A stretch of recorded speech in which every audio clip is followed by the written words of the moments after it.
आप सभी को सादर जय जिनेंद्र। आप देख रहे हैं आपका अपना लोकप्रिय यूट्यूब शांतिनाथ चैनल। आवाज नहीं आई है, लग रहा है सब पढ़ रहे हैं अभी। बोले 1000 देवादिदेव श्री शांतिनाथ भगवान की। बोले संत शिरोमणि आचार्य कुंवर श्री विद्यासागर जी महामुनि राज की। बोले आचार्य श्री समय सागर जी महाराज की। बोले आचार्य श्री ज्ञान सागर जी गे सागर जी महाराज की। बोले मुनि पुंगव श्री निर्यापक समन श्री सुधा सागर जी महाराज की। बोले मुनि श्री शिव सागर जी महाराज की। समस्त मुनि संघ की। बोले 105 आरिका सुज्ञान मथी माता जी की। बोले 105 आरिका श्री दयामती माता जी की। समस्त आरिका संघ की। हम सभी दीदी से निवेदन करेंगे, दीदी अपना स्थान ग्रहण करें और सभी हम दीदी को जय जिनेंद्र करेंगे। दीदी जय जिनेंद्र, जय जिनेंद्र, जय जिनेंद्र। और लोग निराले होते हैं, गुरुवर का जो दर्शन कर ले वो बड़े किस्मत वाले होते हैं, वो बड़े किस्मत वाले। आगे क्या ओजस आगे।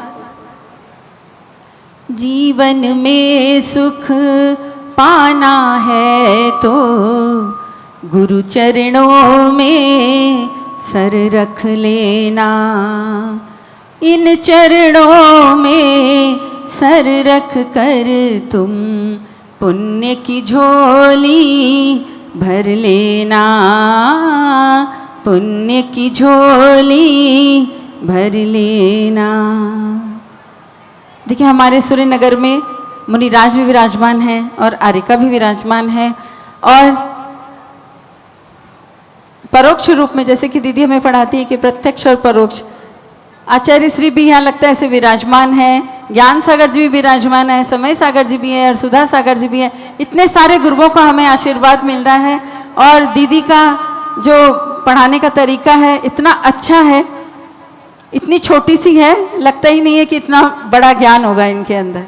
तो जोरदार तालियां एक बार दीदी के लिए, आस्था दीदी के लिए और तीनों दीदियों के लिए जो कि बच्चों को भी इतने मन से पढ़ा रही हैं। वो लोग बच्चे भी इतने खुश हैं और खुशी खुशी आते हैं और खुशी खुशी जाते हैं बच्चे भी। हमारे बीच में आज के मंगलाचरण करने वाले दोनों बच्चे यहाँ उपस्थित हो चुके हैं, ओजस और जैनम। जैना के लिए जोरदार तालियां एक बार।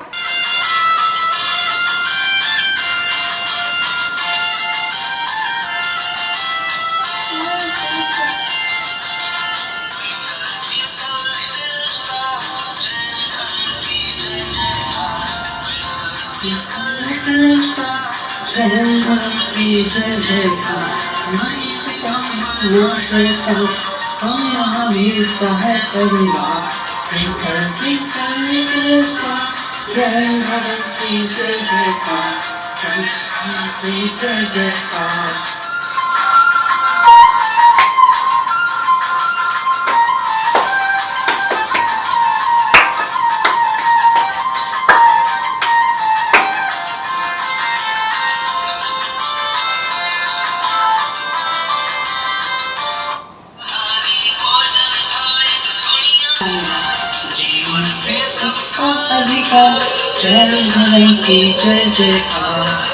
शांति करने की जय जयकार, जय जयकार।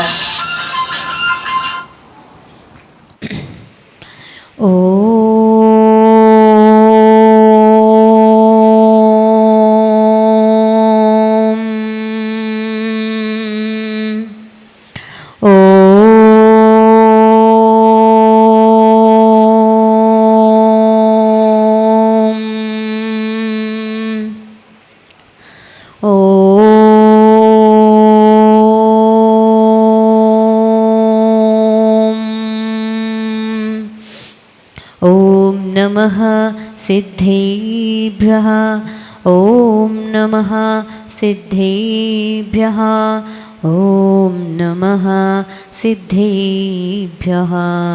नमो अरिहन्ताणं, नमो सिद्धाडं, नमो आयर्याडं, नमो वज्रायाडं नमो लोये सवसाहूढं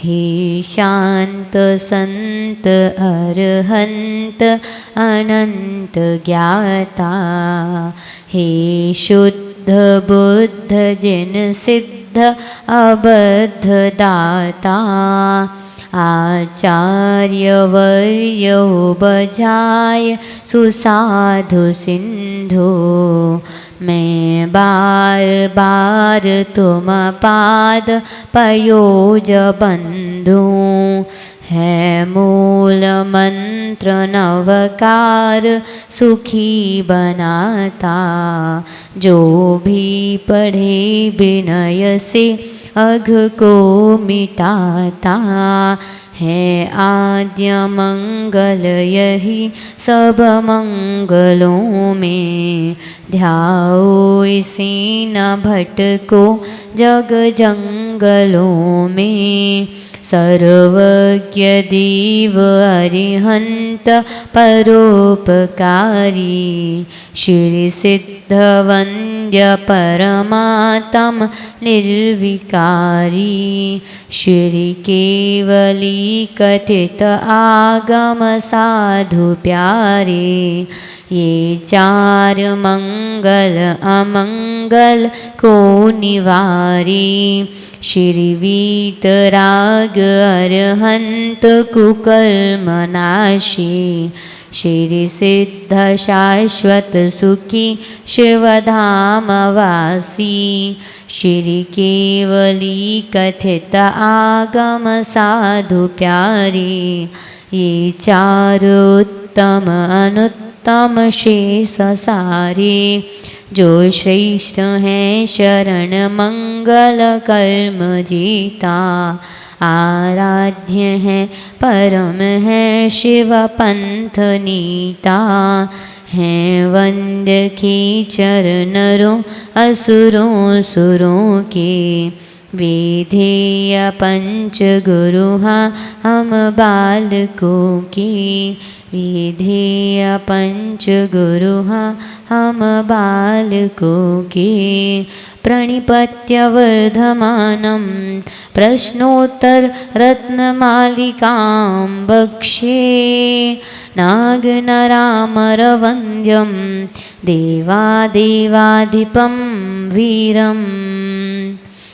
बोलिए आदि ब्रह्मा आदि जिनेश्वर देवादि दिव्य खजराट श्री आदिनाथ भगवान की, सूर्यनगर के मूल नायक खजराट श्री शांतिनाथ भगवान की, संत श्रोमणी अजर गुरु 108 विद्यासागर जी महामुनिराज की, नूतनाचार्य परंपराचार्य श्री समय सागर जी महामुनिराज की, आचार्य श्री ज्ञान सागर जी गे सागर जी महामुनिराज की, निर्यापक क्षमण मुनिपुंगव श्री 108 सुधा सागर जी महामुनिराज की, मुनि श्री 108 शिव सागर जी महामुनिराज की, आरिका श्री 105 सुज्ञानमती माता जी की, आरिका श्री 105 दयामती माता जी की, समस्त मुनि आरिका संघ की। इसका पारायण करते हैं श्लोक का पूरा। अपने 24 श्लोक हो गए, 24वां होना है ना। चलिए। कः खलु नालङ्क्रियते द्रष्टार्थ साधन पटीयान् कंठस्थतया विमल प्रश्नोत्तर रत्नमालिकया भगवन् किमुपादेयं गुरुवचनं हेयमपि च किं कार्यं को गुरुरधिगततत्त्वः सत्त्वहिताभ्युद्यतः सततम् त्वरितं किं कर्तव्यं विदुषां संसारसन्ततिच्छेदः किं मोक्षतरुरबीजं सम्यक् ज्ञानं क्रियासहितं किं पथ्यदनं धर्मः कः शुचिः यस्य मानसं शुद्धं कः पण्डितो विवेकी किं विषमवधीरता गुरवः किं संसारे सारं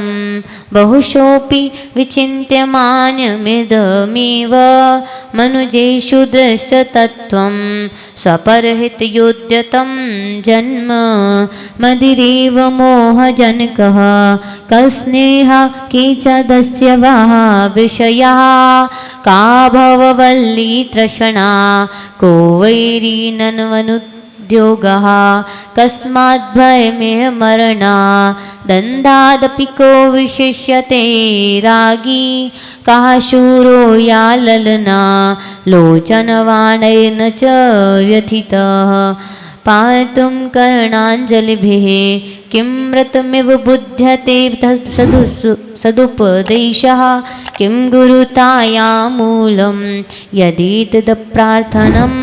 नामः किं गहनं स्त्रीचरितं कश्चतुरो यो न खण्डितस्तेन किं दारिद्र्यमसन्तोष एव किं लाघवं याञ्च किं जीवितमनवद्यं किं जाड्यं पाठतेऽप्य नभ्यासः को जागर्ति विवेकी का निद्रा मूढता जन्तुः नलिनी दलगतजललव तरलं किं यौवनं धनमथायुः केशशधरकरनिकरा नुकारिणा सज्जना एव को नरकः परवशता किं सौख्यं सर्वसङ्गविरतिर्या किं सत्यं भूतहितं किं प्रेयः प्राणिनामसवः किं दानमनाकाङ्क्षं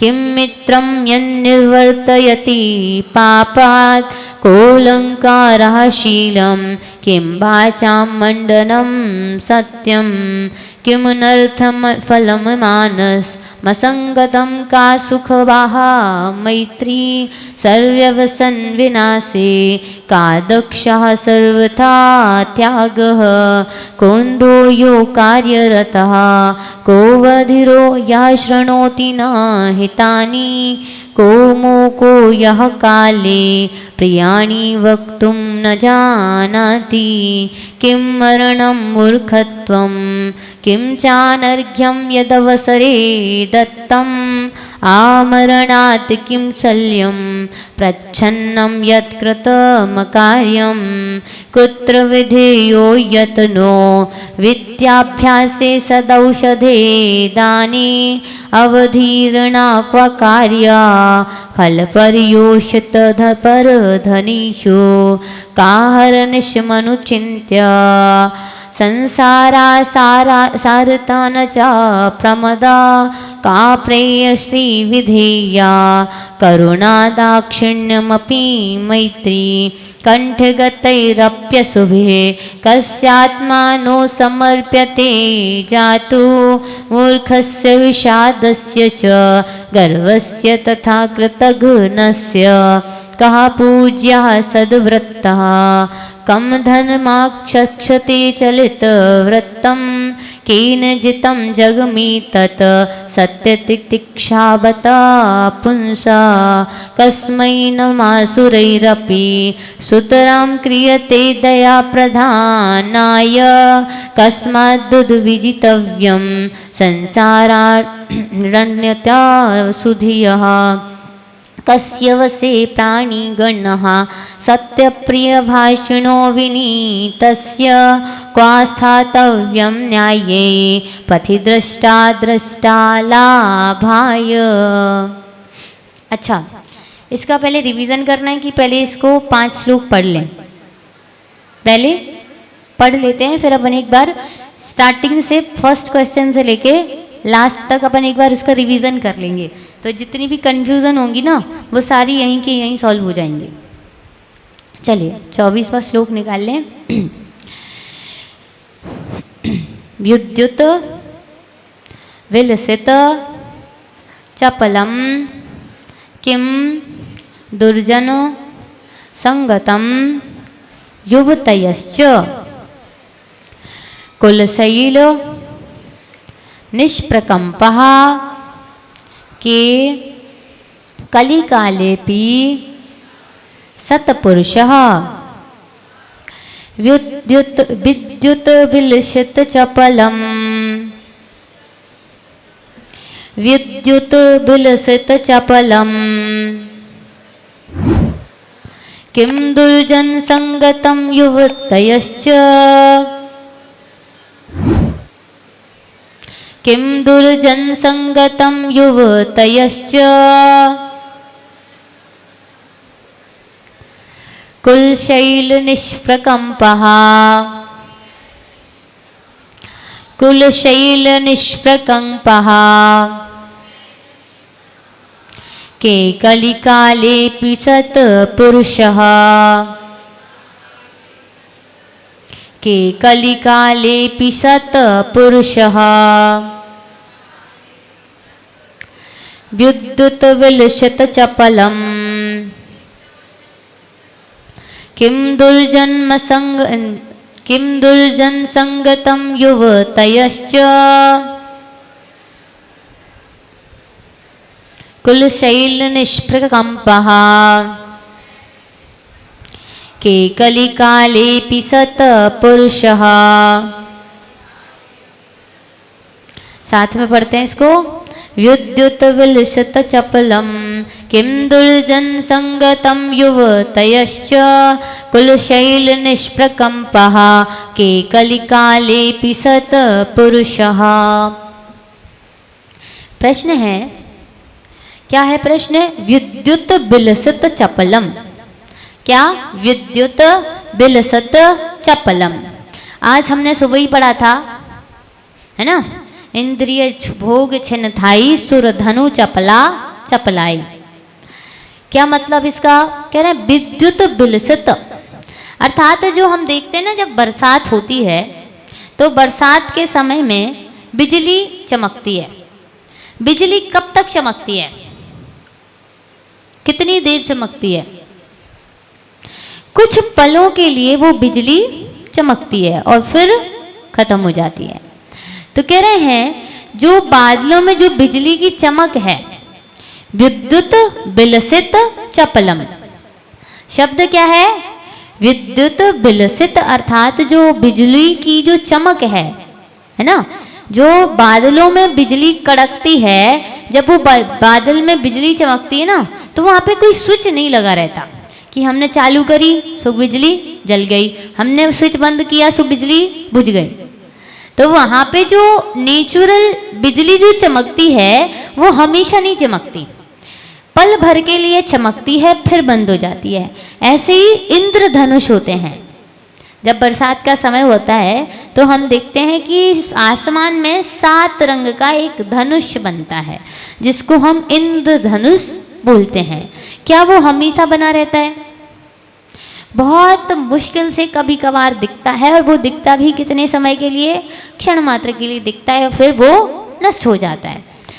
तो कह रहे हैं बिजली के समान चपलम्। चपलम् मतलब चंचल। अब चंचल क्यों कहा? जैसे चंचल लोग होते हैं ना, कभी बोलते रहते हैं तो कभी शांत हो जाते हैं। ऐसे ही बिजली कैसी होती है? चंचल होती है कि अभी यहाँ 1 सेकंड पहले चमकी, बंद हो गई, फिर कहीं और चमकेगी, बंद हो जाएगी। ये परमानेंट नहीं है, यह बहुत लंबे समय तक नहीं चलता।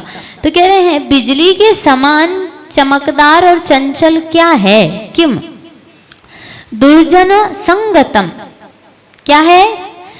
दुर्जन की संगति, दुर्जन की मित्रता। अब दुर्जन की मित्रता, अभी हम 2 दिन से मित्रता पे बहुत चर्चा चल रही है कि हमें मित्र कैसा होना चाहिए। तो उसमें लिखा था जो पापों से यन्निवारयति पापात्, अर्थात जो पापों से हमको निवारण करता है वही सच्चा मित्र होता है। तो यहाँ पे कह रहे हैं कि क्षण मात्र जो होते हैं, बिजली के समान जैसी चंचलता है, किस में पाई जाती है? ऐसे कौन होते हैं? तो उन्होंने कहा कि हमें किसकी संगति? दुर्जनों की संगति बिल्कुल बिजली के चमकने जितनी होती है। मतलब क्या मतलब इसका? कि जब तक आपसे उनका काम निकल रहा है तब तक वो आपके साथ में हैं, और जैसे ही उनका काम खत्म हो जाएगा आपको विपत्ति में छोड़ करके चले जाएंगे, आपके हित के बारे में वो नहीं सोचेंगे। दूसरा, एक संस्कृत में नीति शतक में श्लोक आता है कि दुर्जनों की जो दोस्ती होती है वो कैसी होती है, अमावस्या की तरह। स्टार्टिंग में जब पूर्णिमा होती है ख़त्म, है ना, पूर्णिमा से जब अमावस्या की तरफ जाता है चांद, तो वो धीरे धीरे धीरे धीरे धीरे धीरे धीरे धीरे दबता हुआ पूरा अंधेरा हो जाता है अमावस्या के समय। लेकिन शुरुआत में चंद्रमा कैसा दिखता है, पूरा। वैसे ही जो दुर्जन की मित्रता होती है, शुरुआत में वो आपके पास इतना रहेगा, इतना बोलेगा, बोलता रहेगा आपके साथ। आप जहाँ जाएंगे आपके साथ जाएगा, आप खाना खाएंगे आपके साथ खाएगा। जब तक आपका उससे संबंध रहेगा, जब तक उसका आपसे मतलब निकलता रहेगा, तब तक वो आपके साथ रहेगा। और धीरे धीरे धीरे धीरे धीरे करके क्या होगा, उसकी जो दोस्ती थी, उसकी जो मित्रता थी, वो धीरे धीरे धीरे आपसे कांटेक्ट कम कर देंगे। फिर जब आप अकेले पड़ जाओगे, आपकी कोई विपत्ति होगी, तो फिर वो आपके साथ में नहीं रहता। और सज्जन पुरुषों की कैसी होती है, वो शुरुआत में कम बोलते हैं, कम मतलब रखते हैं, फिर धीरे धीरे वो आपको समझते हैं कि हाँ ये हमारे टाइप के हैं, अच्छे हैं, पुण्य करते हैं। फिर वो धीरे धीरे उनसे मित्रता ऐसी बढ़ती है, ऐसी घनिष्ठता हो जाती है कि फिर वो आपको किसी भी समय में अकेले नहीं छोड़ते, सुख में भी और दुख में भी। लेकिन दुर्जनों की संगति कैसी होती है, जब तक उनका पल्ला बंधा है, जब तक उनका आपसे काम निकल रहा है, सो तो बढ़िया है। और जैसे ही जिस दिन आपके पास कोई समस्या आ गई या आप उनके काम आना बंद हो गए, तो आपकी दोस्ती सालों सालों की भी धरी रह जाती है। तो इस प्रकार कह रहे हैं, बिजली की चंचलता जैसे होती है, बिजली की चमक जो होती है वो क्षण भर के लिए होती है, वैसे ही जो दुर्जन होते हैं, दुर्जनों की संगति, दुर्जनों की मित्रता भी बिल्कुल उतने ही समय के लिए होती है। वो कहते हैं ना, 4 दिन की चांदनी और फिर अंधियारी रात। 4 दिन तक तो वो आपके साथ रहेंगे, और जैसे ही आपको कोई समस्या होगी वैसे ही वो आपका साथ छोड़ करके चला जाएंगे। तो इस प्रकार से विद्युत की, बिजली के समान जो है चमकदार, या बिजली के समान जो चंचल होते हैं, जो स्थिर नहीं रहते, वो कौन है, दुर्जनों की संगति। फिर दूसरा शब्द लिखा, युवतयः च, युवतियों का साथ। किसका, स्त्रियों के साथ जो विलास होता है। वो शुरुआत में चारुदत्त नाम का एक सेठ था, वो बचपन से बहुत धार्मिक था, इतना धार्मिक था कि वो धर्म में ही लगा रहता था।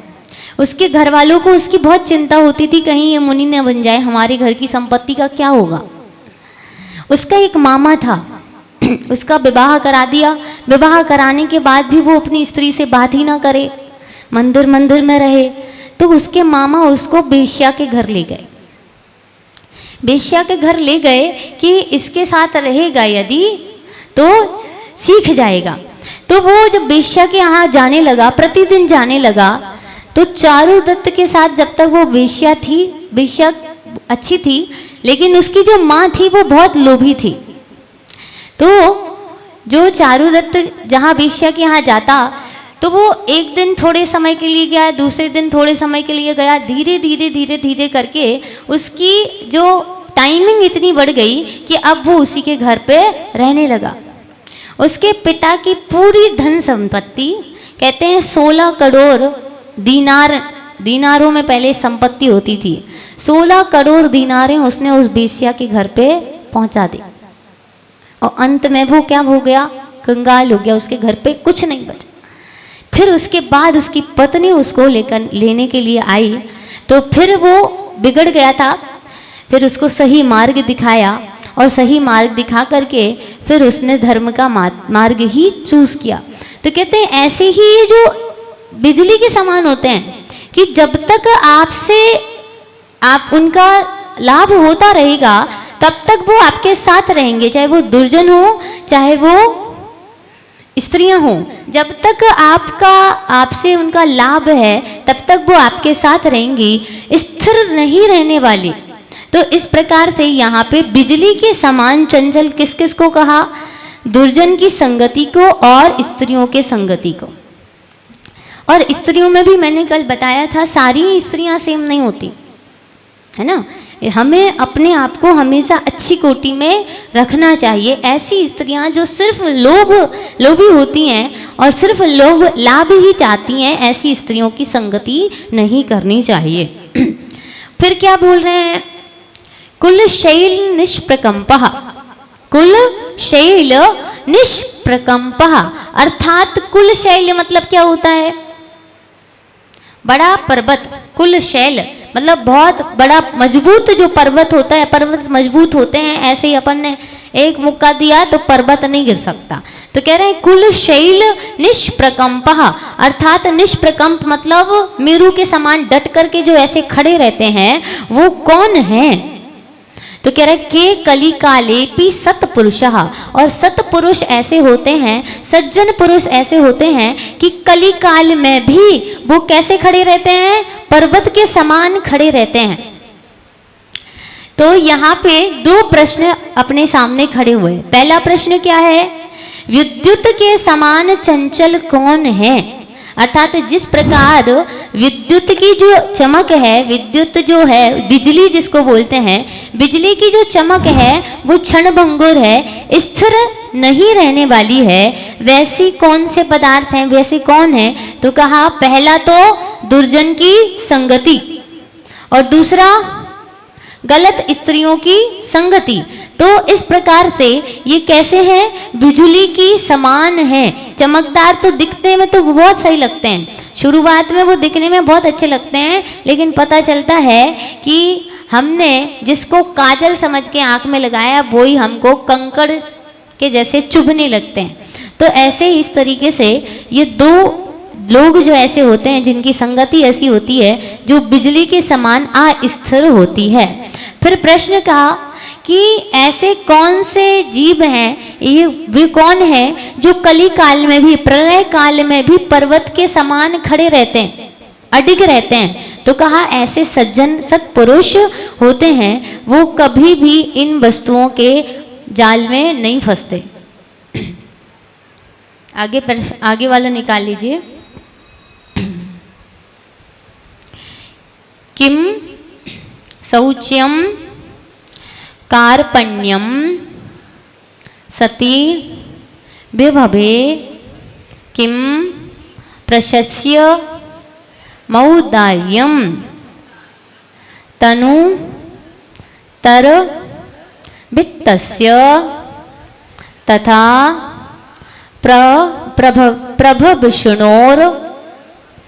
प्रभविष्णोर यत् सहिष्णुत्वम,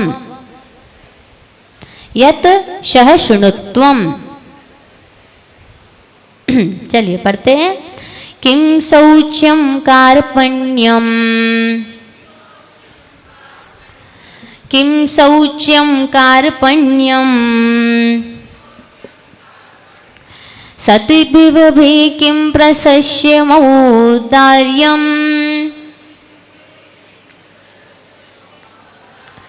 सति विभवे किं प्रशस्य मौदार्यम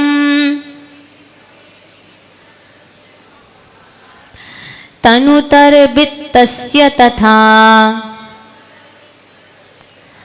तनुतर वित्तस्य तथा प्रभविष्णोर यत् सहिष्णुत्वम, प्रभविष्णोर यत् सहिष्णुत्वम, प्रभविष्णोर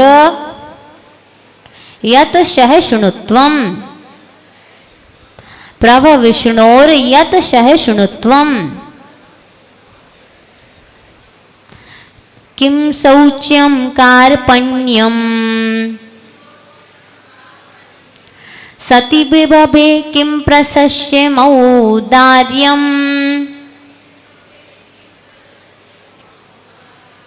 तनुतर वित्तस्य तथा प्रभविष्णोर यत् सहिष्णुत्वम, प्रभविष्णोर यत् सहिष्णुत्वम। साथ में पढ़ते हैं। किं शौच्यं कार्पण्यं सति विभवे किं प्रशस्यमौदार्यं तनुतर्वित्तस्य तथा प्रभविष्णोर्यत् सहिष्णुत्वम्। प्रश्न क्या है? किं शौच्यम, क्या है प्रश्न? किं शौचम अर्थात शौच क्या कहलाता है?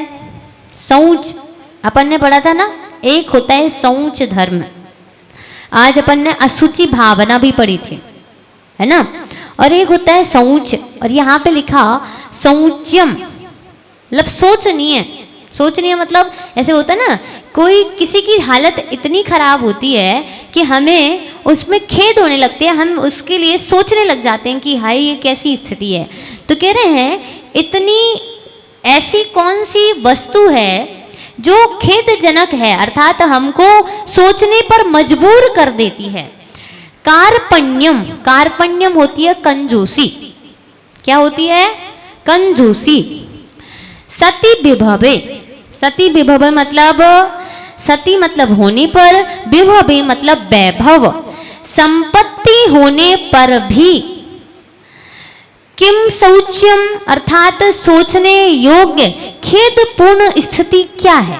तो कहा कार्पण्यम अर्थात कंजूसी। एक बार एक सेठ जी थे, वो बहुत कंजूस थे। अब सेठ हैं तो पैसे तो होंगे ना।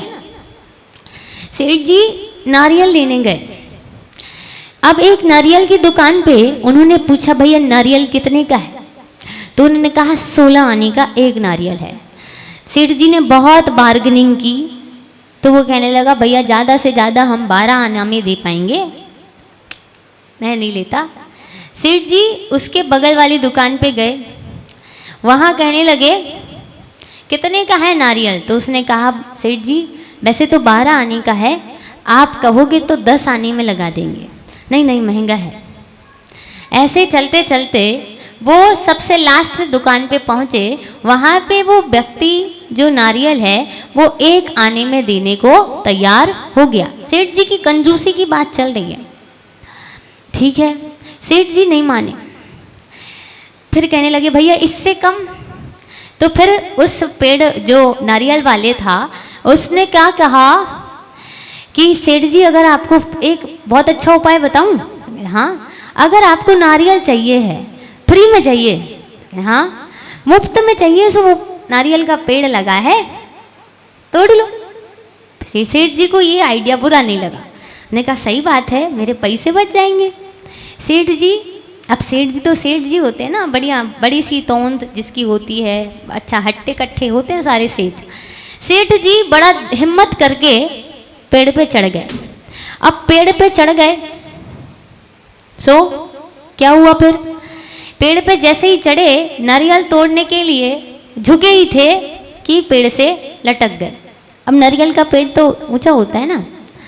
अब वो लटके लटके क्या सोच रहे हैं कि अब क्या करूं, नारियल नहीं छूट जाए, मैं नहीं टूट जाऊं। तो ऐसे ही बीच से एक यात्री जा रहा था। उसने कहा देखो नारियल अपने 16 आने का तो था। तो उसने नीचे जो जा रहा था यात्री, उससे सेठ ने बोला कि भैया हमें उतार दो, हम आपको उतारने के 10 आने देंगे। कितने आने देंगे? 10 आने। वो भी लालच में आ गया और वो जैसे ही सेठ को उतारने पहुंचा, सो वो भी उनके ऊपर लटक गया। अभी तक तो एक आदमी लटका था, किसके कारण गया था? वो कंजूसी के कारण। उसको 10 आने में नारियल मिल रहा था। फिर ऐसे करते करते 2-3 आदमियों को उनने, लास्ट में उनकी बात फिक्स हुई कि 5 रुपए पूरे पूरे देंगे और हमको उतरना है। इतने में जब 5 रुपए की बात नीचे तक चली गई, सेठ तो 10 ही आने पे थे, नीचे नीचे वाले लोग और लोगों को बोलाते जा रहे हैं, वो ऐसे रहते ना, चैन बन गई। अब जैसे ही कहा कि हम 100 रुपये देंगे, सेठ जी का मुंह खुल गया, 100 रुपये मिलेंगे। उतने में सेठ जी का हाथ छूट गया। कितने का नारियल लेना था उनको? 16 आने का मिल रहा था, 1 आने का भी मिल रहा था, लेकिन वो कंजूसी के चक्कर में उनको हजारों रुपए की दवाइयाँ पड़ गई। तो ऐसे ही ऐसे कंजूस व्यक्ति होते हैं। तो कह रहे हैं कि ऐसी खेदजन्य स्थिति है लोगों की कि उनके पास धन वैभव होने के बाद भी इतनी कंजूसी करते हैं, तो वो हो बहुत शोचनीय है ना। तो यहाँ पे कह रहे हैं सती विभवे, संपत्ति होने के बाद भी शौच्यम किम, सोचनीय खेदजन्य बात क्या है भैया। तो कह रहे हैं आपके पास धन संपत्ति है तो उसका प्रयोग तो कर लो। लोग क्या करते हैं कि हमारे पास रखे हैं 500 रुपये, लेकिन हम वो सामान लड़के 100 रुपये में करा कर ले आएंगे। हमको लगता है ये हमारे लिए बहुत बड़ी उपलब्धि है, हमको बार्गेनिंग करनी आती है। आपको नहीं पता कि वो सामान जो आप 100 में लेके आए हो ना, वो 100 का ही था। वो आपको बताते हैं बड़ा चढ़ा करके रेट।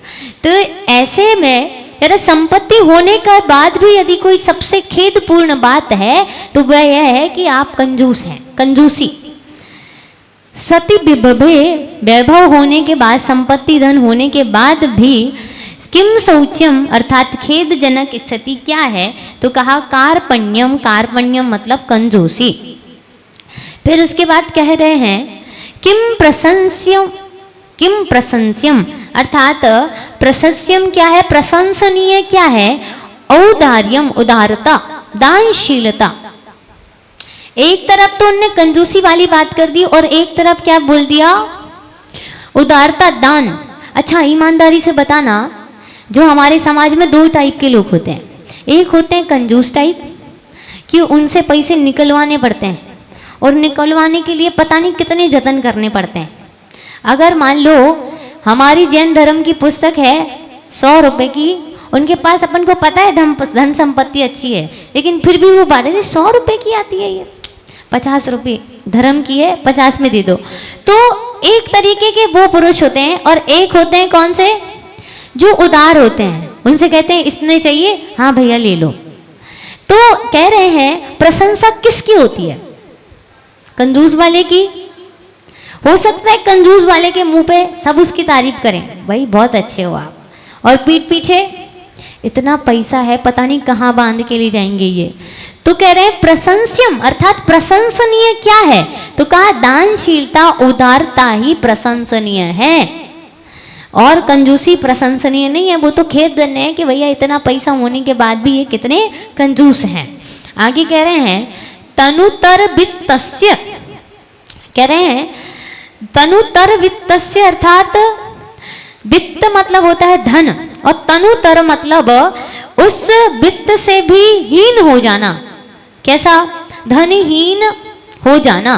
तनुतर वित्तस्य, वित्तस्य तनुतरः अर्थात वित्त रूपी शरीर से हीन हो जाना, मतलब जिसके पास बिल्कुल भी पैसा नहीं है। 2 प्रश्न अभी अपन ने समझे।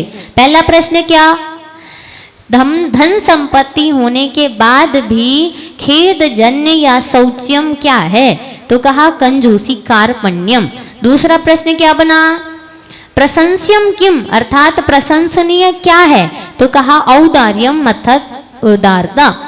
फिर एक प्रश्न है तनुतर वित्तस्य, तनुतर वित्तस्य मतलब धनहीन की भी, तथा प्रभ विष्णोर यत सहिष्णुत्वम अर्थात कह रहे हैं यहाँ पे 2 तरीके के प्रशंस्यम हैं, है ना।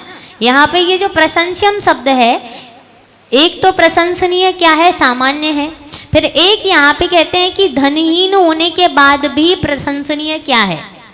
एक तो सामान्य तौर पे जिसके पास धन संपत्ति है और वो कंजूस है, तो वो उससे ज़्यादा शोचनीय, उससे ज़्यादा खेदजन्य कोई वस्तु नहीं है।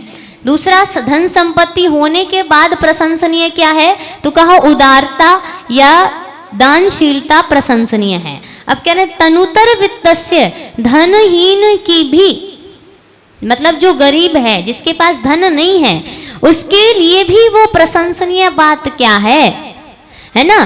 तो कह रहे हैं उसी प्रकार से उदारता होना, जैसा धनवान होता है, धनवान का दानशील होना बनता है, लेकिन आपके पास धन नहीं है, वित्त नहीं है, उसके बाद भी आपके अंदर यदि दान की भावना है, उदारता की भावना है, तो वह भी क्या है, प्रशंसनीय होता है।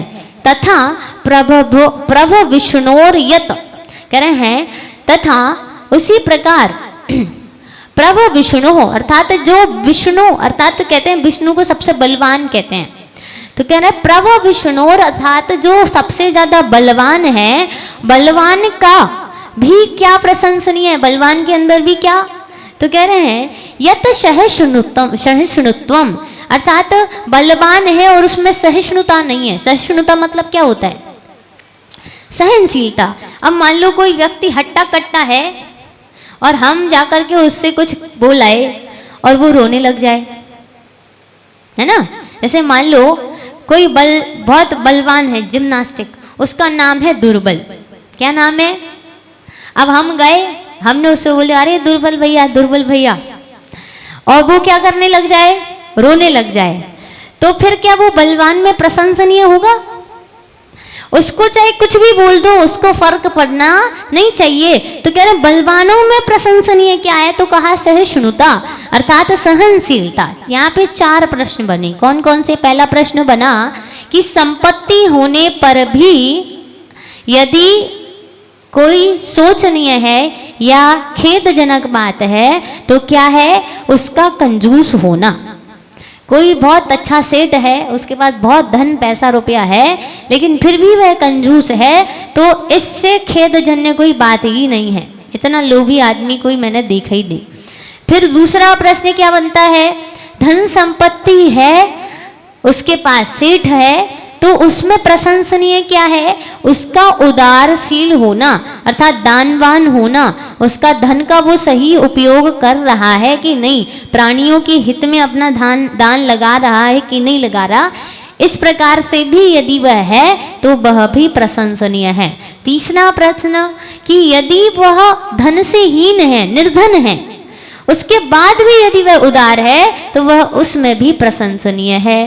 फिर प्रश्न क्या बना, यदि बलवान है तो बलवानों के लिए क्या प्रशंसनीय है, तो कहा उसका सहनशीलता। यदि वो सहनशील नहीं है तो उससे बलवान उसको नहीं कह सकते, वो सिर्फ शरीर से बलवान है, मानसिक रूप से तो वो दुर्बल ही है।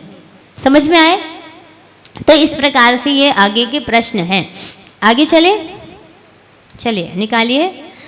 चिंतामणि रेव दुर्लभ में ननु कथयामि चतुर्भद्रम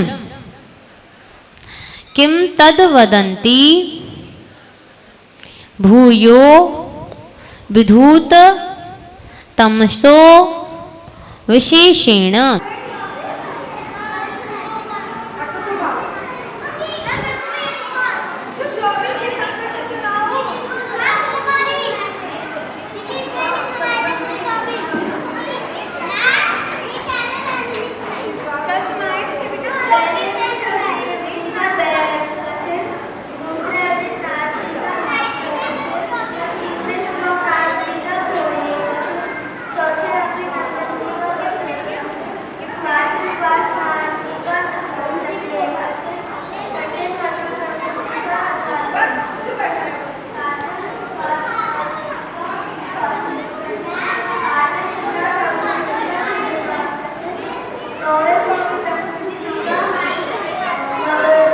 फिर कह रहे हैं क्षमान वितम शौर्यम, आप शूरवीर हैं। शौर्य मतलब क्या, बहुत शूरवीरता जो होती है, शूरवीरता मतलब अपन जैसे बोलते हैं बलशाली। अपन ने एक और पढ़ा था, शूरवीर कौन है, एक प्रश्न पढ़ा था ना पहले, मैं आपका पूर्व परीक्षा ले रही हूं। शूरवीर कौन है, अपन में पढ़ा था, हैं? बिल्कुल, जो स्त्रियों के माया जाल में नहीं फंसते सो उनको सूर्यवीर कहा। ललना लोचन बाणैर न च व्यथिता, ऐसा शब्द आया था पूरा। यहाँ पे शूरवीर मतलब यदि जो शक्तिशाली है, शक्तिशाली कैसा होना चाहिए, तो कहा क्षमान वितम, क्षमा से सहित होना चाहिए। अब मान लो बड़ा पहलवान है, गुस्सा बहुत आता है, तो क्या उसको कोई पूछेगा। और मान लो वही शूरवीर है, राजा है, अच्छा है, बहुत ताकतवर है और साथ में क्षमावान भी है, तो पूरा संसार उसके आगे सिर झुकाने के लिए भी तैयार है। तो कह रहे हैं 3 भद्र अपन ने पढ़ लिए, कौन कौन से? दानम प्रिय बाक सहितम, अर्थात दान दिया हुआ, लेकिन वो दान कैसा होना चाहिए? अच्छी वाणी से युक्त होकर के जो दान दिया जाता है वो पहला भद्र है। दूसरा भद्र क्या है? ज्ञानम अगर्गवम, अर्थात ऐसा ज्ञान जो घमंड से रहित हो, मान से रहित हो। तीसरा शौर्यम क्षमान्वितम, अर्थात सूरवीरता, लेकिन वो क्षमाशीलता के साथ, क्षमावान हो तब तो वह सूरवीरता सही है, भद्र है, अन्यथा वो आपके लिए दुरुपयोगी ही होगी। त्याग सहितम च वित्तम, और कह रहे हैं आपने धन दे दिया। अब अपने यहाँ पे ऐसा होता है ना, हमने बहुत अच्छी राशि दान में दे दी, लेकिन अब हम महीनों तक सोच रहे हैं अरे यार वो हमने वहाँ पे दान दे दिया। कहते हैं कि दान देने के बाद हमें कभी उसका याद आना ही नहीं चाहिए, कभी। जो चीज़ त्याग दी सो त्याग दी। तो कह रहे हैं त्याग सहितम च वित्तम, त्याग सहित दिया गया जो दान है, जो त्याग कर दिया गया है, जो धन है, वही सबसे अच्छा भद्र है। 4 भद्र कौन कौन से हो गए? पहला भद्र दानम प्रियवाक सहितम, प्रिय वाणी के साथ में दिया गया दान। फिर कह रहे हैं ज्ञानम अगर्वम, घमंड रहित ज्ञान, दूसरा भद्र है। तीसरा शौर्यम क्षमान्वितम, अर्थात शूरवीरता क्षमा से सहित होनी चाहिए। और चौथा भद्र है त्याग सहितम च वित्तम, धन का जो त्याग किया गया है वो पूर्ण रूप से कर देना, उसमें किसी भी प्रकार का राग नहीं रखना, त्याग पूर्ण रूप से कर देना। वह कह रहे हैं दुर्लभ मेतत् चतुर्भद्रम, ऐसे 4 भद्र अत्यंत दुर्लभ हैं। भद्र मतलब जो शुभ होते हैं, जो कल्याणकारी होते हैं। प्रिय वचन के साथ दिया गया दान आपको कल्याणकारी होगा, शुभ होगा। अन्यत्र अगर आपने गाली देकर के किसी को बहुत सारा दान भी दिया है तब भी वो आपके लिए कल्याणकारी नहीं है, दुखकारी ही होगा। आपके पास ज्ञान है लेकिन घमंड है तो वो आपके लिए कल्याणकारी नहीं है, वो आपके लिए दुखकारी ही होगा। तो 4 भद्र हमें समझ में आ गए। आगे चलते हैं। इति कंठगता विमला प्रश्नोत्तर रत्नमालिका एषाम ते मुक्ताभरणा अपि विभान्ति विद्वत् समाजेषु। इति कंठगता विमला प्रश्नोत्तर रत्नमालिका एषाम ते मुक्ताभरणापि विभान्ति विद्वत् समाजेषु। विभान्ति विद्वत् समाजेषु। पूरा पढ़ते हैं साथ में। इति कंठगता विमला प्रश्नोत्तर रत्नमालिका एषाम ते मुक्ताभरणा अपि विभान्ति विद्वत् समाजेषु। कह रहे हैं अब अपने सारे प्रश्नोत्तर अमोघ वर्ष जी ने कह दिए। ये लास्ट कितने प्रश्न हो गए थे अपने, किसी ने काउंट किए हैं? 65। तो टोटल हमारे 65 प्रश्न हमने पढ़े हैं। इति कंठगता विमला, कह रहे हैं इति मतलब इस प्रकार, कंठगता, कंठगता मतलब कंठ में जो पड़ी होती है, कंठ स्थित जो होती है। विमला, विमला मतलब मल रहितम, अर्थात जो दोष रहित है, ऐसी निर्दोष। प्रश्नोत्तर रत्नमालिका एषाम, प्रश्नोत्तर रूपी जो रत्नमालिका, एषाम अर्थात जिनके द्वारा या जिन्होंने इसको कंठगत कर लिया है। कह रहे हैं सामान्य रत्नों की माला तो कोई भी पहन लेता है, लेकिन कह रहे हैं ऐसी निर्दोष रत्न मालिका को जो अपने कंठ में धारण कर लेता है।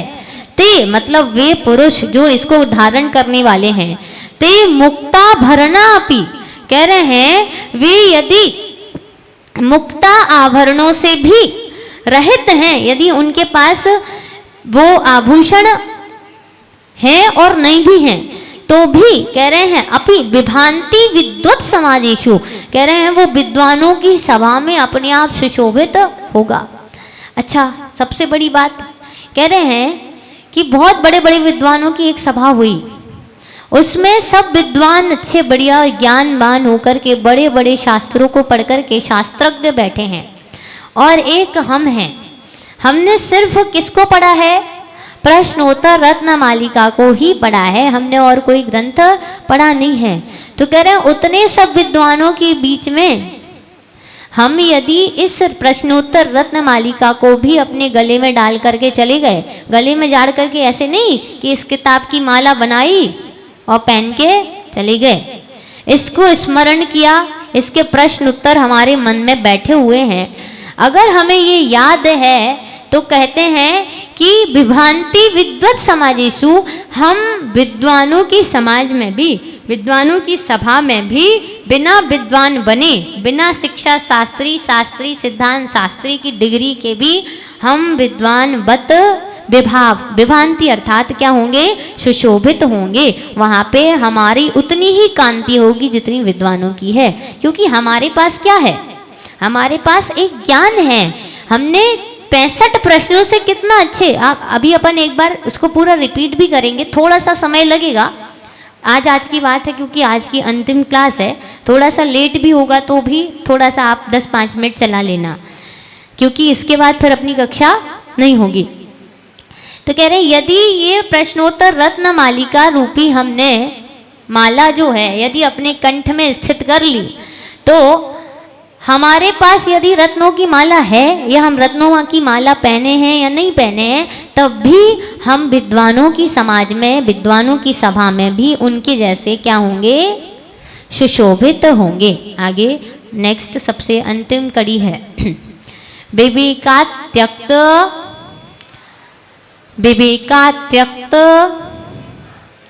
राज्येन राज्ञेयं रत्नमालिका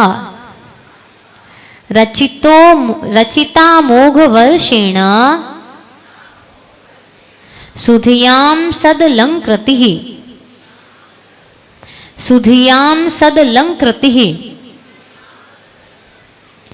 विवेकात्यक्त राज्येन राज्ञेयं रत्नमालिका रचिता मोघवर्षेण सुधियां सदलंकृतिः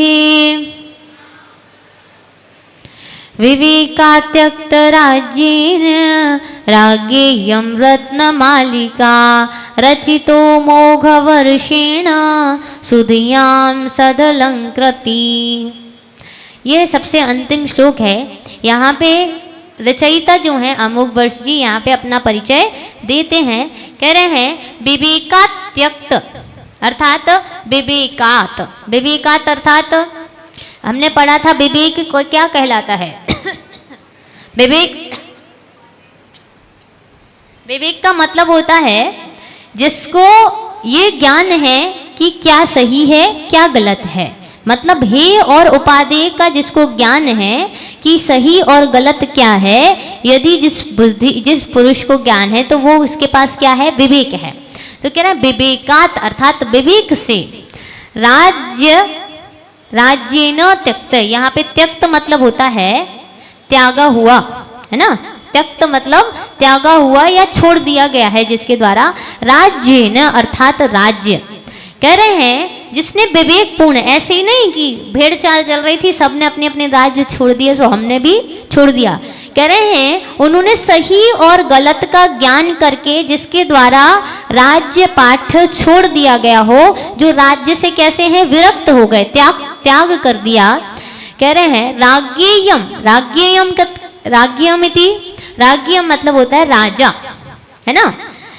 राजा की आज्ञा से कह रहे हैं रत्नमालिका अर्थात ये जो रत्नमालिका लिखी गई है किसके द्वारा लिखी गई है? अमोघवर्ष के द्वारा। तो यहाँ पे लिखा है राज्ञा इयम रत्नमालिका, यह रत्नमालिका राज्ञा अर्थात राजा के द्वारा, और राजा कौन से? अमोघ वर्षेण अर्थात राजा अमोघ वर्ष के द्वारा यह जो रत्न मालिका रचिता मतलब रची गई है। सुधियाम, सुधियाम अर्थात जिसकी बुद्धि सुध है अर्थात सम्यक बुद्धि है जिसकी, ऐसे विद्वान सज्जन पुरुष सद अलंकृता उनकी सबसे बड़ी आभूषण है, सच्चा अलंकरण है। यहाँ पे कह रहे हैं विवेका त्यक्त अर्थात जिसने विवेक पूर्ण होकर के, त्यक्त अर्थात त्याग दिया है, राज्य न अर्थात राजा ने जो अपना राज्य जो है छोड़ दिया, ऐसे राज्य से जो विरक्त हैं। क्या? राज्ञा, कौन से राज्ञा? अमोघ वर्ष अर्थात ऐसे राजा अमोघ वर्ष जो राज्य को छोड़ चुके हैं, राज्य से विरक्त हैं, और वो भी उन्होंने विवेक पूर्ण राज्य को त्याग दिया है। यहाँ पे राजा की विशेषता बता रहे हैं, है ना। उनके द्वारा रची गई यह रत्न मालिका, यह प्रश्नोत्तर रत्न मालिका सज्जनों का सच्चा आभूषण है। प्रश्न क्या? सच्चा आभूषण क्या है? तो राजा अमोघ वर्ष के द्वारा लिखी गई यह प्रश्नोत्तर रत्न मालिका ही सज्जनों का सच्चा आभूषण है। समझ में आया? इस प्रकार से यह प्रश्नोत्तर रत्न मालिका अपनी पूर्ण होती है। एक बार अपन 10 मिनट का समय अपन लेते हैं और पहले प्रश्न से लेकर के अपने सिर्फ प्रश्न उत्तर, है ना, प्रश्न और उत्तर अपन समझते हैं। चलिए, पहला प्रश्न है किम उपादेयम, क्या उपादेय है? तो प्रश्न था अपना क्या उपादेय है? गुरु वचनम अर्थात गुरु वचन ही उपादेय है। हे क्या है? छोड़ने त्यागने योग्य वस्तु क्या है? अकार्यम अर्थात पाप छोड़ने योग्य है। को गुरु कौन है? अधिगत तत्व सत्वहिताभ्युद्यतः सततम अर्थात गुरु वे होते हैं जिन्होंने तत्वों को समझ लिया है, जान लिया है और सभी प्राणियों के हित में लगे हुए हैं, ऐसे वो गुरु होते हैं। त्वरितम किम कर्तव्यम अर्थात सबसे पहले कर्तव्य किसके द्वारा? विद्वानों के द्वारा पहला नंबर कर्तव्य क्या होना चाहिए? तो कहा संसार संतति छेद अर्थात संसार के संतति का छेद करना, संसार से मुक्त होने का प्रयास करना। मोक्ष रूपी वृक्ष का बीज क्या है? सम्यक ज्ञानम क्रिया सहितम ऐसा सम्यक ज्ञान जो सम्यक चारित्र से युक्त हुए वही मोक्ष मार्ग का बीज है। कह रहे पथ्यदनम अर्थात जो धर्म का पथ है उस मोक्ष मार्ग का जो पथ है उस मोक्ष मार्ग के पथ में पाथे मतलब ग्रहण करने योग्य क्या वस्तु है? तो कहा धर्म। शुचि कह रहे शुचिता अर्थात पवित्र कौन है?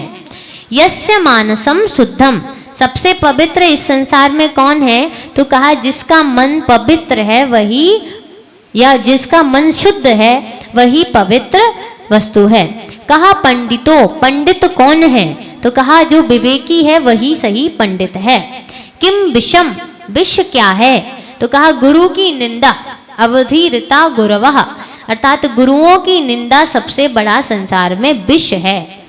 किम संसारे सारम संसार में सार क्या है?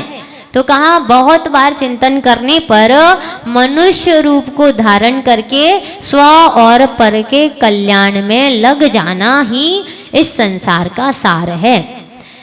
मदिरा के समान मोह को जनक कौन है? अर्थात मोह को उत्पन्न करने वाला कौन है? तो कहा स्नेह। कह रहे हैं इस आत्मा के धन को चुराने वाले चोर कौन है? दस्यावह कौन है?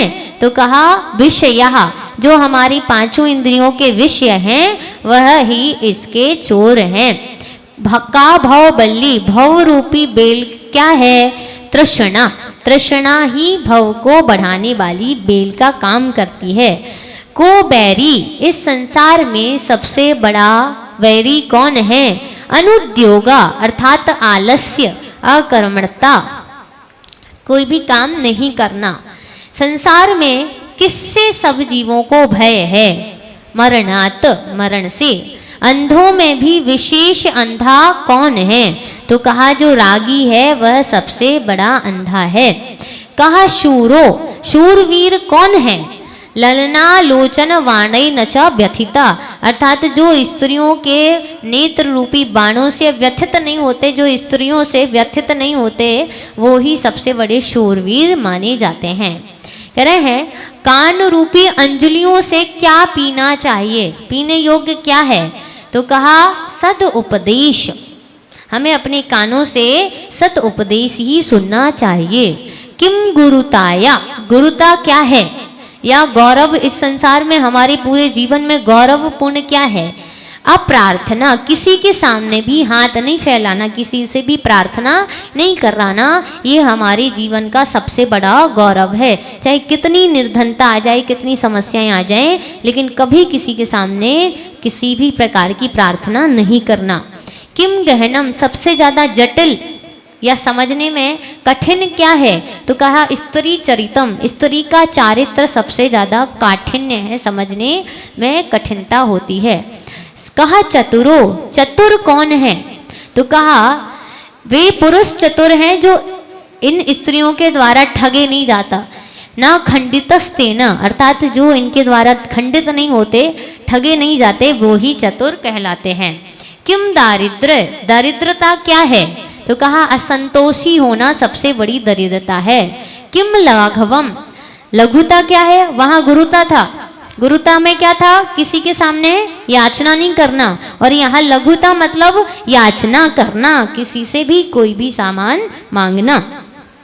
किम जीवितम अनवद्यम, अर्थात किम जीवन, जीवन क्या है? अनवद्यम, अनवद्यम अर्थात निर्दोष पूर्ण, किसी भी प्रकार का अपमान पूर्ण जीवन नहीं जीना, बिल्कुल कह रहे हैं निर्दोष पूर्ण जीवन जीना ही जीवन है। फिर कह रहे हैं किम जाड्यम, जाड्यम मतलब मूर्खता क्या है? तो कह रहे हैं जानकारी होने के बाद भी पटवेपि अनभ्यासा, आप चतुर हैं, आपको ज्ञान है, ज्ञान होने के बाद भी उसको अभ्यास नहीं करना। आपको पता है कि संसार में कैसे घूम रहे हैं, लेकिन फिर भी वही गलती बार बार दोहराना मूर्खता है। को जागृति, जागृत कौन है? इस संसार में जागृत कौन है? तो कहा जो विवेकी है, जिसको पता है कि क्या सही है क्या गलत है, वो ही जागृत है। का निद्रा, निद्रा नींद क्या है या निद्रा क्या है?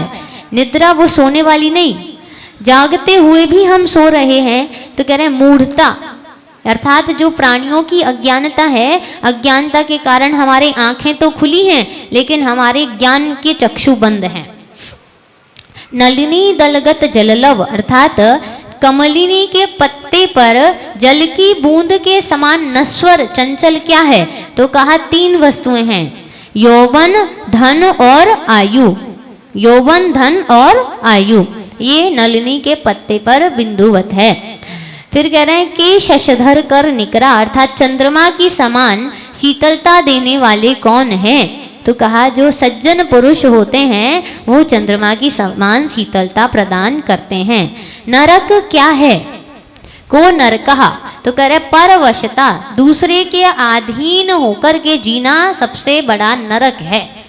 किम सौख्यम, सुख क्या है?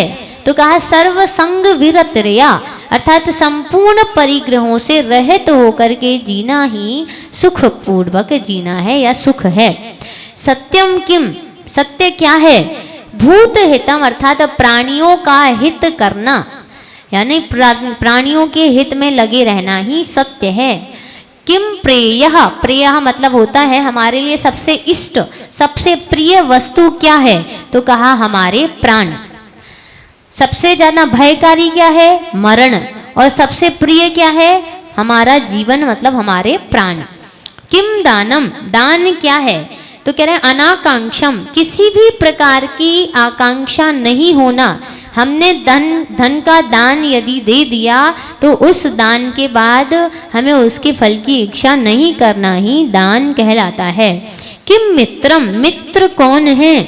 तो कहा पापान निवारयति, अर्थात जो पापों से निवारण करता है, पापों के रास्ते से निकालता है और सही रास्ते पे जो लगाता है वही मित्र है। को अलंकारा, आभूषण क्या है? तो कहा शील ही परम आभूषण है। फिर वाणी का आभूषण क्या है? जो हम वाणी बोलते हैं उस वाणी का आभूषण क्या है? तो कहा सत्य। सत्य वचन ही वाणी का आभूषण है। एक तो सामान्य आभूषण क्या है? तो शील आभूषण है। और वाणी का आभूषण क्या है? सत्य वचन। आगे प्रश्न है किम अनर्थ फलम, अर्थात पाप का फल क्या होता है? तो कहा मानस असंगतम, मन में आकुलता जो होती है पाप करने के बाद वह ही उसका फल है। का सुख बाहा, सुख बाहनी कौन है? तो कहा मैत्री। मित्रता का भाव होना सुख बाही है यार, सुख सौख्य प्रदान करना होता है। सुख का सबसे बड़ा स्रोत है सबसे मैत्री भाव होना। कह रहे हैं सभी बुरी आदतों को नष्ट करने में कौन समर्थ है? कौन है? तो कहा सर्वथा त्यागम, पूर्ण रूप से सब चीजों का त्याग कर देंगे तो किसी भी प्रकार का व्यसन हमारे अंदर रहेगा ही नहीं। अब यहाँ प्रश्न है अंधा कौन है? अंधा कौन है? तो कहा अकार्य रता, जो पापों में रत है वो अंधा है। एक प्रश्न और पड़ा था अंधों में भी विशेष अंधा कौन? जो रागी है। यहाँ पे प्रश्न सामान्य को अंधा, अर्थात अंधा कौन है? जो अकार्य रत अर्थात पाप कार्य में लगा हुआ है वो क्या है? अंधा है। बधिरा को बहरा कौन है? हितम ना सुनोती, अर्थात जो हितकारी वचनों को सुनता नहीं है। कान तो उसके पास हैं लेकिन जो हित अच्छी अच्छी बातें हैं वो उसको सुनना ही नहीं चाहता, तो वो क्या है? बहरा है। को मूकहा, गूंगा कौन है? वो बोल तो रहा है लेकिन जो सही समय पे अच्छे वचन नहीं बोल सकता वो क्या है? मूक है। वो सिर्फ क्या है? शब्द बरगड़ाई चला रहा है, वो अच्छे से बोलना नहीं जानता, वो जीव क्या है? मूक है। किम मरणम, मरण क्या है? तो कहा मूर्खत्वम, सबसे ज्यादा हमको यदि दुख देने वाला यदि कोई है तो हमारी मूर्खता। यदि हम अज्ञानी होते हैं, हमारे पास ज्ञान नहीं होता तो हमको बहुत एम्बेरसमेंट होता है और हमें ऐसा लगता है कि ये जन्म भी क्या मतलब, हम ये पढ़ भी नहीं पा रहे हैं, हमें ये इतना ही समझ नहीं आ रहा है, तो हमसे ज़्यादा यहाँ इस संसार में दुखी कोई नहीं है। तो दुख भी मरण के समान है। तो कह रहे मरण क्या है? तो कहा मूर्खत्व, मूर्खपना। अनर्घ्यम किम, अर्थात संसार में सबसे अमूल्य वस्तु क्या है? तो कह रहे हैं यद अवसरे न दत्तम, अर्थात जो अवसर आने पर है ना दी जाए। सबसे अमूल्य क्या है? जो जिसकी, जैसे मान लो कोई जीव जो है वो प्यासा है और वो अगले सेकंड मर जाएगा और उसी समय हमने पानी दे दिया तो वो क्या है? उसके लिए सबसे ज्यादा अमूल्य है। तो समय पर दी हुई वस्तु क्या होती है? सबसे अमूल्य होती है। आमरणात् किम शल्यम, अर्थात मरण तक आजीवन पर्यंत हमारे अंदर क्या कांटा होता है जो जीवन भर हमको चुभता रहता है, चुभता ही रहता है। तो कह रहे हैं जो हमने छुप करके पाप काम किए थे ना, वही पाप कार्य हमारे लिए वो शल्य होता है, वो जीवन भर हमको चुभता रहता है। कुत्र विधेयो यत्नो, अर्थात हमें दुनिया में अपने प्रयत्न कहाँ करने चाहिए? तो कहा ये जो सामान्य रूप से आप प्रयत्न करते हैं तो वो वहाँ तो करनी चाहिए, साथ में कहाँ करना चाहिए? विद्याभ्यासे, अर्थात विद्या के अभ्यास में। सदौषधि दाने, अर्थात सही औषधि के दान में अपने यत्न करने चाहिए। फिर कह रहे हैं अवधीर्णा का कार्य, उपेक्षा। उपेक्षा मतलब होता है इग्नोर करना। अपेक्षा मतलब एक्सपेक्टेशन है ना, एक्सपेक्टेशन रखना अपेक्षा कहलाती है। और उपेक्षा मतलब उसको इग्नोर करना। तो हमको किन किन को इग्नोर करना चाहिए? तो कहा दुर्जन, परयोषित और परधन, अर्थात दुर्जनों को, परस्त्री को और परधन को हमको हमेशा इग्नोर करना चाहिए, उनको एक्सेप्ट नहीं करना चाहिए। काहर निष्मनु चिंत्य, अर्थात दिन रात किसका चिंतन करना चाहिए? धन का? हैं? पैसे ही आ जाए ऐसा नहीं। कह रहे हैं किसका चिंतन करना चाहिए? संसार असारता, संसार में जो असारता है उसका चिंतन करना चाहिए। और किसका चिंतन नहीं करना चाहिए? न च प्रमदा, अर्थात स्त्रियों का दिन रात चिंतन नहीं करना। दिन रात चिंतन किसका करना? संसार में जो असारता है उसका चिंतन करना। का प्रेयसी, अर्थात हमको प्रेयसी किसको बनाना चाहिए, प्रेमिका किसको बनाना चाहिए? तो 3 दी थी उन्होंने। पहला करुणा, दूसरा चतुरता, तीसरा मित्रता। इन तीनों को ही हमको हमारी प्रेमिकाएं बनानी चाहिए, इनके अलावा किसी को भी नहीं बनाना चाहिए। फिर कह रहे हैं कंठगत ही, अर्थात यदि हमारे प्राण जो हैं कंठगत भी हो जाएं, मतलब हमारा जीवन खत्म होने वाला है, तब भी हमें अपने आप को किसके अधीन नहीं करना, हमको किसके अंडर नहीं जाना। तो कहा 4 चीजें हैं। क्या? पहला मूर्ख, किसी मूर्ख के अधीन में नहीं रहना। भाई हम मर भी रहे होंगे तो भी हम मूर्ख की शरण में नहीं जाएंगे। फिर दूसरा विषाद युक्त, दुख की शरण में नहीं जाना। और तीसरा घमंडी, जो व्यक्ति घमंडी है उस घमंड के, और यहाँ हमें घमंड को धारण नहीं करना। और कृतघ्नि, जो जीव कभी किसी का उपकार नहीं मानता, ऐसी उस कृतघ्नि के भी अंडर में नहीं जाना। जीवन चाहे हमारा नष्ट हो जाए लेकिन इन 4 की शरण कभी भी प्राप्त नहीं करनी चाहिए। आगे पूजनीय कहा, अर्थात कौन पूजनीय है? तो कहना है सच्चरिता, जो सच्चरित्रवान है, जो सम्यक चारित्र को धारण करने वाले हैं, ऐसे मुनि आरिका आदि ही पूजनीय होते हैं। काम धनम अनाक्षक्ष, कह रहे हैं कौन निर्धन कौन है, या निर्धनता किसको कहा जाता है? तो कहा स्खलित चरित्र वाली, जो चलित वृत्तिम है, अर्थात जिनका चरित्र कैसा है? खराब है, जो कैरेक्टरलेस हैं, उनको निर्धन कहा। पूजनीय किसको कहा? जो सच्चरित्र हैं। और निर्धन किसको कहा? जो कैरेक्टरलेस हैं, जिसका चरित्र अच्छा नहीं है। केन जितम जगमीतम, अर्थात ये संसार किसके द्वारा जीता जाता है? कौन है जो संसार को जीत सकता है, जग को जीत सकता है? तो कहा सत्य, है ना, जो सत्य को बोलने वाला है।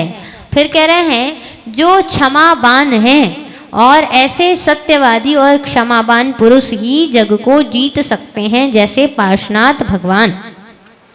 कस्मै नमः सुरैरपि, अर्थात देवों के द्वारा भी किनको नमस्कार करते हैं? देव किनको नमस्कार करते हैं? हमें और आपको नहीं। सामान्य तौर पे वो किसी को भी नमस्कार नहीं करते, लेकिन जो देवों के द्वारा भी नमस्कार करने योग्य हैं, तो वो कह रहे हैं दया प्रधानाय, जिनके पास दया है, करुणा है, ऐसे दयावान पुरुषों को देव भी नमस्कार करते हैं। तस्मात् उद्विजयत्वम, अर्थात किससे डरना चाहिए, है ना? किससे डरना चाहिए? संसार रूपी वन से। वहां पे क्या था? सबसे ज्यादा भय किससे होता है सभी प्राणियों को? मरण से। यहाँ पे प्रश्न है किससे डरना चाहिए? संसार से डरना चाहिए कि भैया हम फिर से इस संसार में घूम नहीं जाएं, फिर से हम इसमें भ्रमित नहीं हो जाएं। आगे कस्य वशे प्राणी गणः, अर्थात प्राणी गण को कौन, जितने भी जीव हैं उनको कौन वश में कर सकता है, या जितने सब संसार के प्राणी किसके वश में रहते हैं? तो कहा जो सत्यवान है, जो प्रियभाषी है, और जो विनयशील है, जिनके अंदर विनम्रता है, वो पूरे संसार को भी अपने वश में कर सकते हैं। फिर कह रहे हैं हमें कहाँ स्थित होना चाहिए? तो हमें न्याय मार्ग पर स्थित होना चाहिए। जब हम न्याय मार्ग पर स्थित होंगे तो हमें प्रमाण का, अर्थात सम्यक ज्ञान का ज्ञान होगा। हमने पढ़े भी थे सम्यक ज्ञान के दोनों भेद, तो हमें प्रत्यक्ष और परोक्ष ज्ञान क्या है इसका भी हमको लाभ होगा। तो प्रश्न सिर्फ इतना है कि हमें कहाँ स्थित होना चाहिए। तो आपको आंसर क्या लिखना है? न्याय मार्ग में। फिर अपन ने आज जो पढ़े थे एक बार रिपीट कर लेते हैं। बिजली के समान चंचल कौन है? तो कहा दुर्जनों की संगति और स्त्रियों की संगति। फिर कह रहे हैं पर्वत के समान प्रलय काल में भी कौन एकदम कठोरता से खड़े रहते हैं? तो जो सज्जन पुरुष होते हैं, सत्पुरुष होते हैं, वो प्रलय काल में भी पर्वत के समान खड़े रहते हैं, अडिग रहते हैं। फिर कहा सुचिता, अपन ने पढ़ा था कि संपत्ति होने के बाद भी सबसे खेद पूर्ण वस्तु क्या है, तो कहा कंजूस होना। आपके पास धन है उसके बाद भी कंजूसी है तो इससे ज़्यादा दुख की बात कोई है ही नहीं। फिर दूसरा कि उनमें प्रशंसनीय कौन है, जिनके पास संपत्ति है तो प्रशंसनीय कौन है, तो कहा जो उदार्यवान है या जो दानशील हैं, जो दान करते हैं वो क्या है, प्रशंसनीय हैं।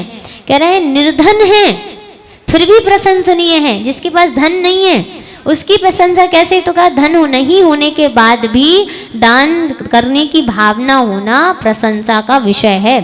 फिर प्रश्न क्या बनता है कि जो सूरवीर है, और सूरवीर में भी प्रशंसा किसकी होगी, जो सहनशीलता से युक्त होगा, है ना, जिसके अंतर मनोबल अच्छा होगा। फिर अपन ने पढ़ा था चिंतामणि के समान दुर्लभ क्या है, तो कहा 4 भद्र हैं। 4 भद्र कौन कौन से हैं, पहला भद्र है दान। वह दान कैसा होना चाहिए, प्रिय वचनों के द्वारा, प्रिय अच्छे शब्दों के द्वारा जो दान दिया गया हो, किसी से फोर्सफुल्ली नहीं, जबरदस्ती गए हाँ भैया निकालो 1 लाख रुपए और हमने गुस्से गुस्से में वो धन दे दिया, तो वो हमारे के लिए भद्र नहीं होगा, कल्याणकारी नहीं होगा। तो प्रिय वचन सहित जो दान दिया गया है वो पहला भद्र है। दूसरा भद्र है ज्ञानम अगर्वम, ऐसा ज्ञान जिसमें किसी भी प्रकार का घमंड नहीं है। तीसरा भद्र, तीसरा कल्याणकारी क्या है, क्षमान्वितम शौर्यम, शूरवीरता है लेकिन फिर भी हम क्षमावान हैं। हम चाहते तो आपको मार सकते थे लेकिन हम कैसे हैं, क्षमावान हैं, तो वो हमारे लिए क्या है, कल्याणकारी है। चौथा भद्र है त्याग सहितम वित्तम, ऐसा धन जिसका पूर्ण रूप से त्याग किया गया हो, उसमें ना तो राग होना ना द्वेष होना। ये 4 प्रकार के भद्र हैं। इस प्रकार राजर्षि अमोघ वर्ष ने कुल 65 प्रश्नोत्तर के द्वारा हमको जीवन जीना सिखाया है। इसको पढ़कर के आपने भी पहली बार पढ़ी हो और हमने भी अपने जीवन में ये पहली बार देखी और पढ़ी है।